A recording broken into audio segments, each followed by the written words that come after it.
Bien sûr, le besoin de qu'on a pas parlé là. Akata ma bien start. Papa, yango zala impoli poani. Yango soza na problème na mwasi na yo, dikamuki ko finga kaka ba bota mwasi na yo. O finga ba papa bokilo. Oyebi koza impoli, oza vraiment impoli. Musano ko benga papa bokilo, ya koza mo no pesa ye éducation. Na âge à 40 ans, yo zo benga papa bokilo ke aya ozo mo na ndaka libala a pesa ye éducation. Na âge à 40 ans, a pesa mu éducation. Papa faut na respect. Donc on zalaka kuna na chambre na yo na relation etimi na yo na mwasi na yo makambo sala ne bo fefaka.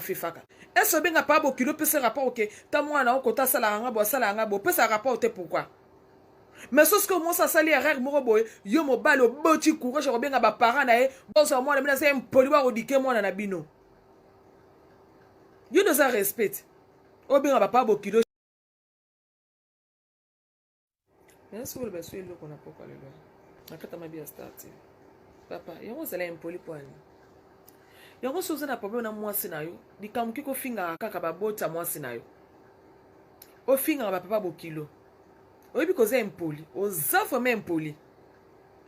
Musano ko benga papa bokilo, ya koza mo no pesa ye éducation. Na âge à 40 ans, yo zo benga papa bokilo ke aya ozo mo na ndaka libala a pesa ye éducation. Na âge à 40 ans, a pesa mu éducation. Papa faut na respect. Donc on zalaka kuna na chambre na yo na relation etimi na yo na mwasi na yo makambo sala ne bo fefaka. Est-ce benga pa bo kilo pese rapport ke ta mwana o kota sala nga bo pese rapport te pourquoi?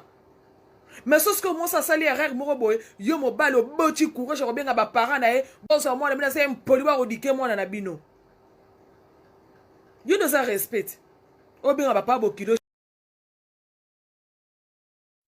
Bien sûr le besoin de qu'on a pas parlé là. Akata ma bien start. Papa, yango zala impoli poani. Yango soza na problème na mwasi na yo, dikamuki ko finga kaka ba bota mwasi na yo. O finga ba papa bokilo. Oyebi koza impoli, oza vraiment impoli.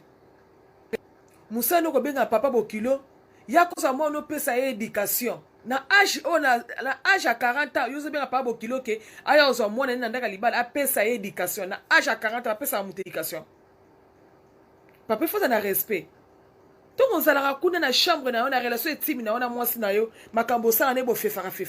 Est-ce benga pa bo kilo pese rapport ke ta mwana o kota sala nga bo pese rapport te pourquoi?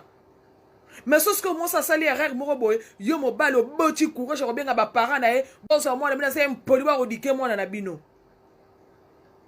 You nous a respect. O benga ba pa bo kilo.